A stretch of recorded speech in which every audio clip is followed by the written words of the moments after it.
Levon, thank you. Jake, band. We're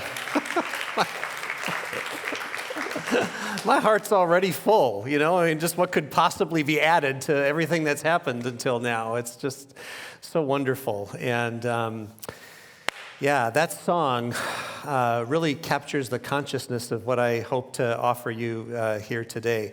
Everything is holy now. And on this Father's Day, I want to talk to you about 4 qualities of sacred fatherhood. We could call it divine masculine, whatever. But the invitation here is to maybe be open to new ways of looking things. It was Marcel Proust who said, "The real voyage of discovery is not in seeing new landscapes, but in having new eyes."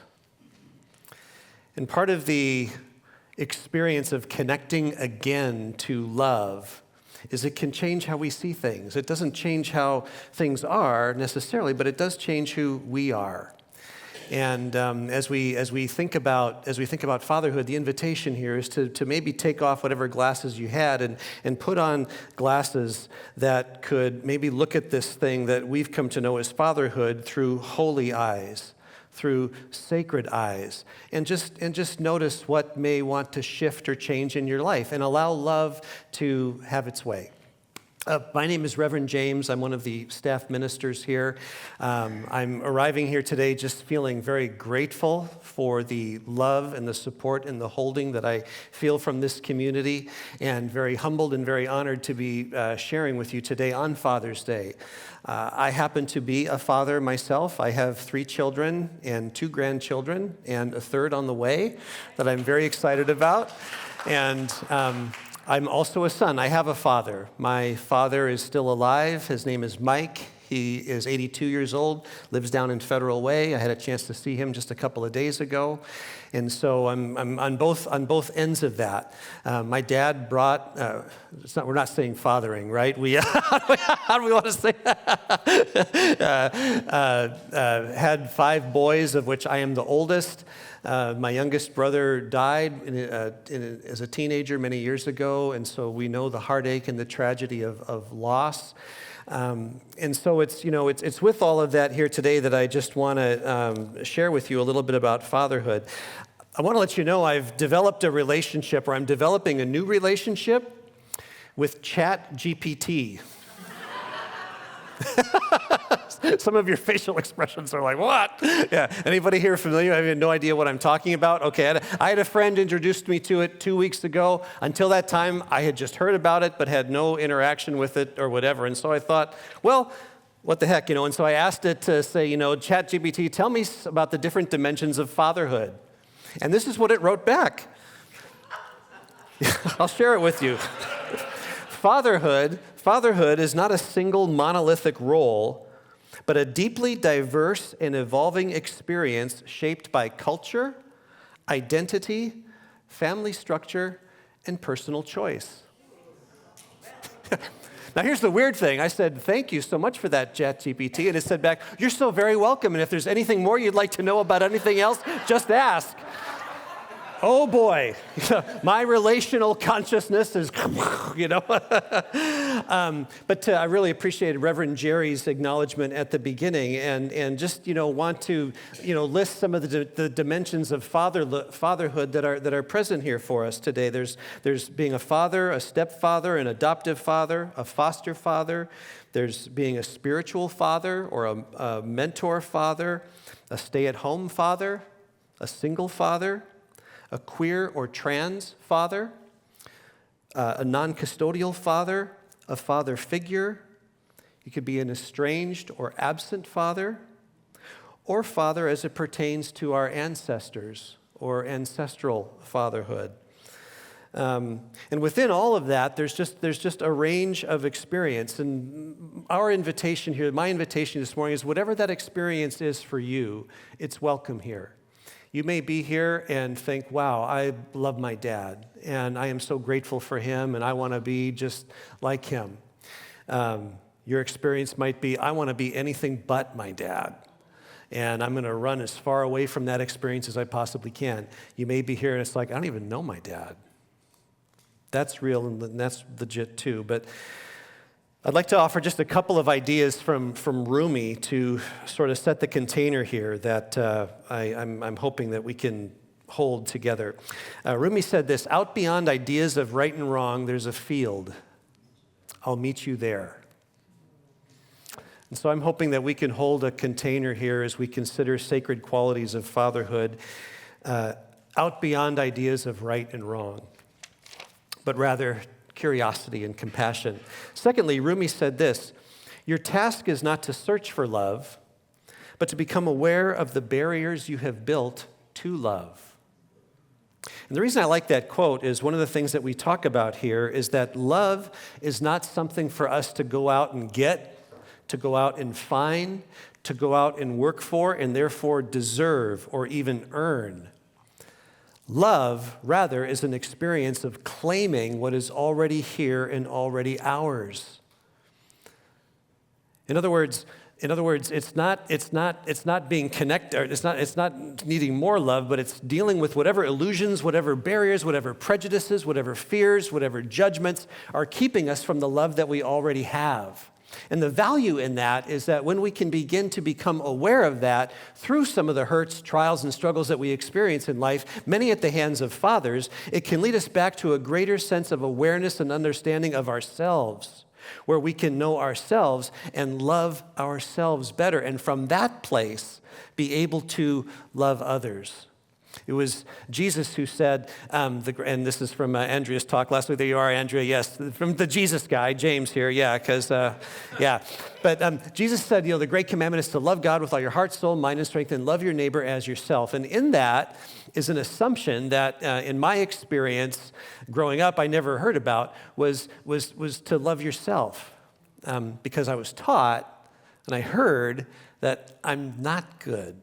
I'm not holy. I'm not love. I'm bad, and I need help, and I need rescued. But what if, no, the assumption was you and I are good. We are fundamentally good. We are made in the image of the divine, and our essence and our being and our very core of who we are is love that wants to be and wants to express in the world. And so the human experience is just coming back to that. That's the experience of religion. The word religion means again, ligen, ligio, ligament, to bind or connect. And the practice of binding and connecting again to love is the practice of religion. So while I'm on that subject, yes, thank you. They put the slide up there on the screen. I'd like to just warmly and enthusiastically invite you to sign up for a class that I'll be teaching starting at the end of this month on Wednesday nights. It's 3 Wednesday nights on Zoom on religious recovery. And it's really about making peace with your spiritual journey, whatever it is. I really hope you'll be a part of it, because what I hear oftentimes is there's different hurts and pains and traumas that we experience growing up in church. And oftentimes it's two things that come up. One, how could they have done that to me? It was awful, it was horrible. And then there's a second thing that comes up that's often even more difficult, is that how did I allow myself to get involved in that? How did I allow that to happen to me? Healing comes when we can begin to connect some of those dots, hold it in compassion, hold it in love, and make peace with that. And I'm saying this as someone who spent 28 years before coming here. I was a pastor in the evangelical tradition for 28 years. I know that community well. And as I have made peace and continue to make peace from that, I want to offer that to others. And so I really, really hope that you'll sign up for that class, and we'll have a great time together. But back to the subject at hand, I want to offer today 4 qualities of sacred fatherhood, and I'm borrowing these from an author named Doug Holt. I'm stealing his outline and offering my reflections on it. The 4 qualities spell out the word wolf, W-O-L-F. And then there's a shadow side to each of these 4 that spell out the word deer, D-E-E-R. So hopefully that'll help you remember them as we go through them today. But the first one is this: sacred fatherhood is wise. Sacred fatherhood is wise. What is wisdom? When I think of wisdom, I think of wisdom as applied knowledge. And I think that's important because today we live in an information age, don't we? We have so much information coming at us through the internet, through social media, through podcasts, through books, through writings, and through publications. And in many senses, it's wonderful. I mean, we literally on our phones have like the world of information at our fingertips. But there's a danger, and there's a danger because there's a difference between knowledge and wisdom. Wisdom is the experience of knowing how to apply that knowledge. And often, in the context of fatherhood, that wisdom can show up as a quiet patience. You may think that the masculine in your life is not a person of many words or much activity. And again, I can't look inside or pretend to know everybody, but I can say often from my experience that there may not be a lot of words coming out of my mouth, but there are a lot of thoughts and there are a lot of feelings going on inside. And it's wanting to be wise about the expression of those thoughts and feelings that can sometimes manifest or show up as a quietness and a patience. And that's good for me because I like to talk, if you haven't noticed that. I can talk, but I've had people in my life who love me and care about me say, James, sometimes less words and more you is better. And so, it's just, that's where wisdom comes from. Sometimes it means less doing. And again, that's important because we live in our culture today in an action-oriented, results-oriented culture. It's baked into who we are, and it's good. I mean, we wouldn't be here today if it wasn't for action and results and logic in the doings of many, many people. But here's what's important to keep in mind. We are human beings who do things. Oftentimes, we get it reversed, and we think of ourselves as human doings who then might become something. It's from the place of doing. It's from the place of being. It's from the place of essence. It's from the place of love that we do. And the experience of that, I would offer to you as wisdom. Last idea about wisdom is wisdom understands that as it acts and as it creates in the world acts and creates it as well. We talk a lot about being creators, creating our reality, creating our truth, creating and manifesting our life. I think wisdom understands that as we move forward in life, acting and creating that life that we want, life and love acts upon us. And it shows up really in those things that happen to us that are out of our control. I was talking with someone in the earlier service about something that happened in their life that came as a surprise. They didn't expect it, and a decision was made for them about something on their behalf. That's happened to me recently in my life, where something happened to me that was outside of my realm of control. And man, that's a shot to the ego, because I really want to feel like I'm in control and I've got my life all mapped out. And yet sometimes the goodness and the grace and the terrible, scandalous mercy of God shows up in sometimes God doing something for you that you're unwilling to do for yourself. And that's what I'm unpacking as I'm going through this in my life. But all of this is wisdom. Now, the shadow side of wisdom is defensiveness. Defensiveness. And defensiveness is simply being more concerned about being right than getting it right. And so the idea here is to note when the mind starts to do this. The mind wants to be right. It's what the mind does because the mind is concerned about getting things right because it's concerned about our survival and our protection as people. And again, it's a good thing. It's a dynamic thing. But as the language of the mind, being logic, reason, safety, and protection, the language of the heart is love and mystery and that which is new and unknown. So you sometimes may experience this tug of war between your heart and your mind.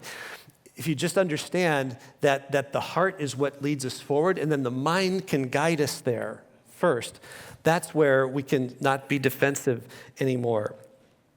Oftentimes, when we become defensive, or at least I'm saying this for myself, when I become defensive, there's something that I'm passionate about. Underneath that passion, there's a longing. There's a yearning.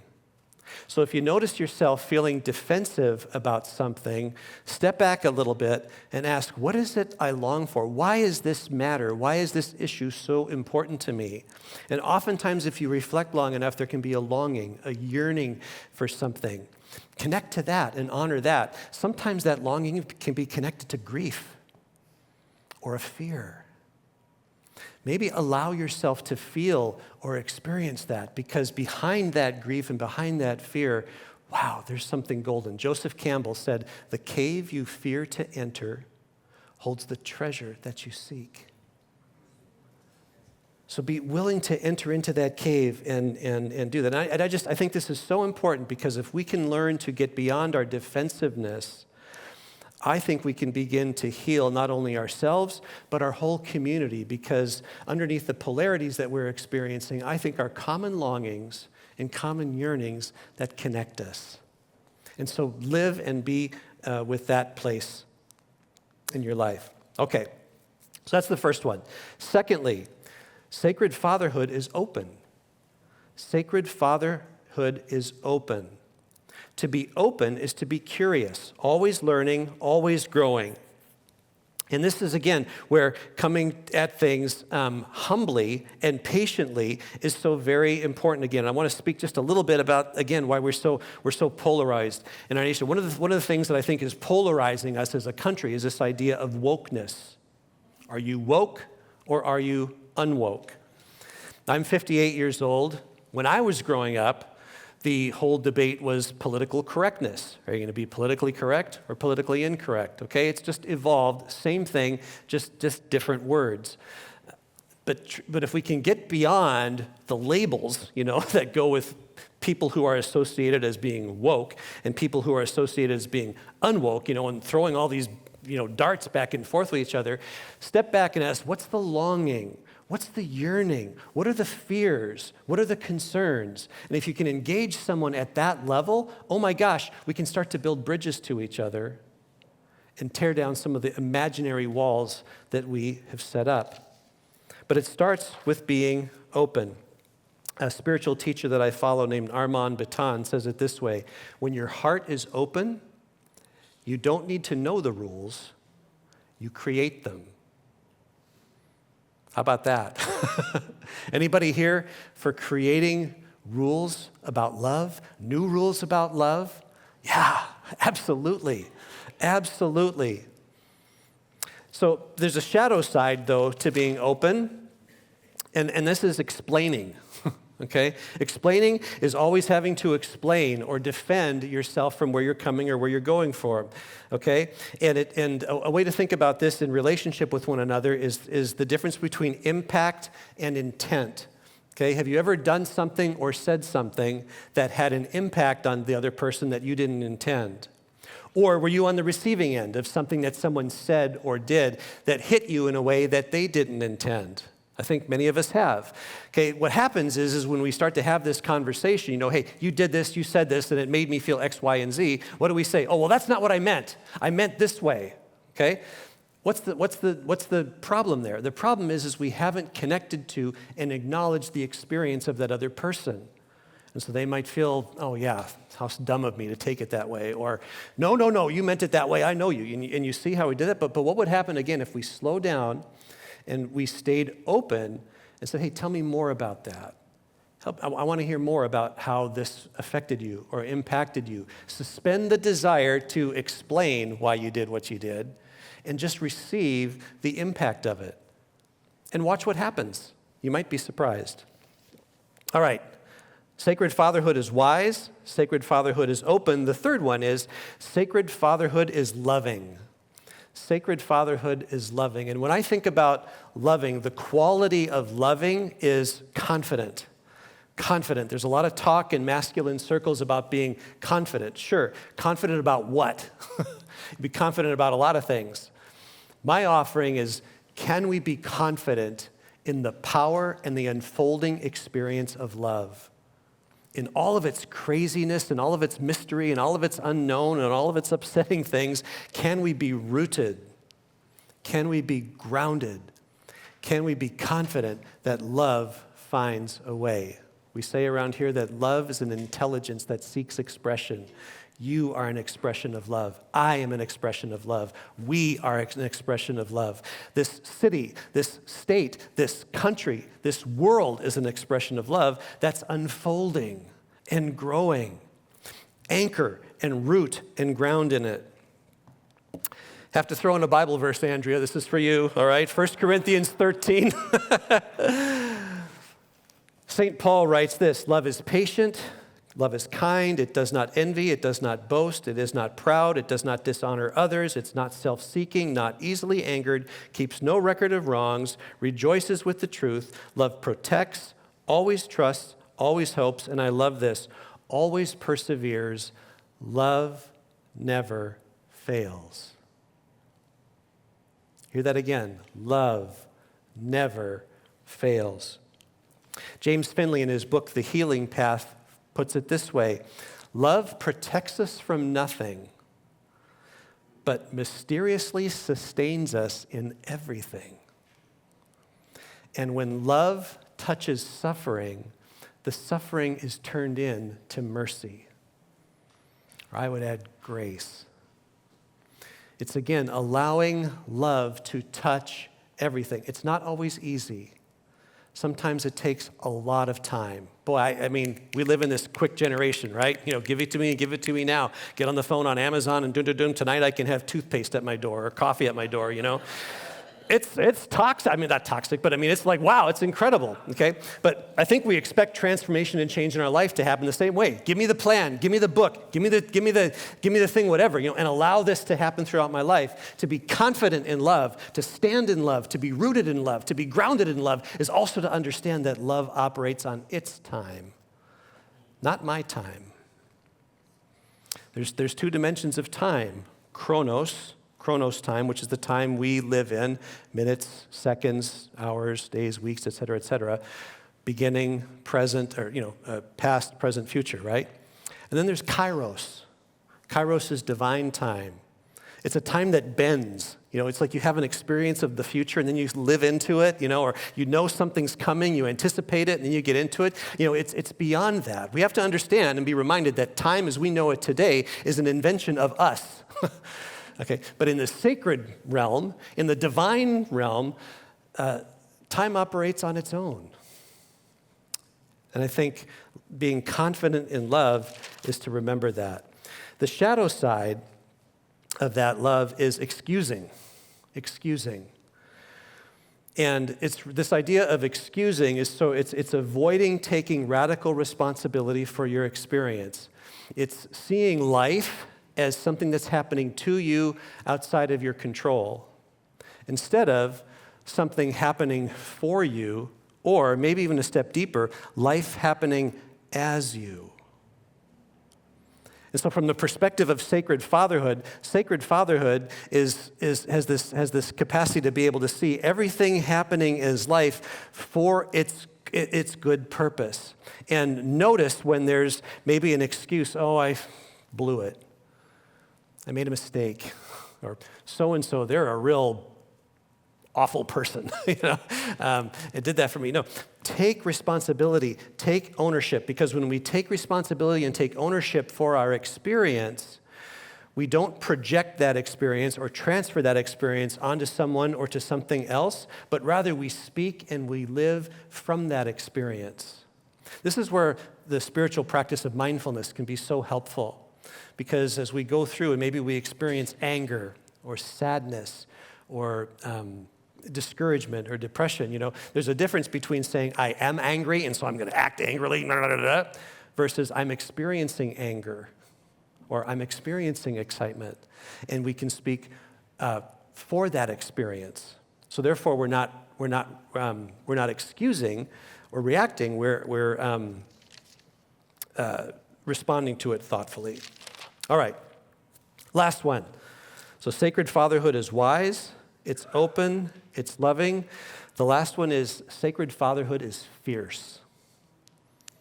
Sacred fatherhood is fierce. And I want to just be real clear here. Fierce about what? Fierce about the expression of love. I think there's a lot of misconceptions about what it means to be fierce in the masculine world.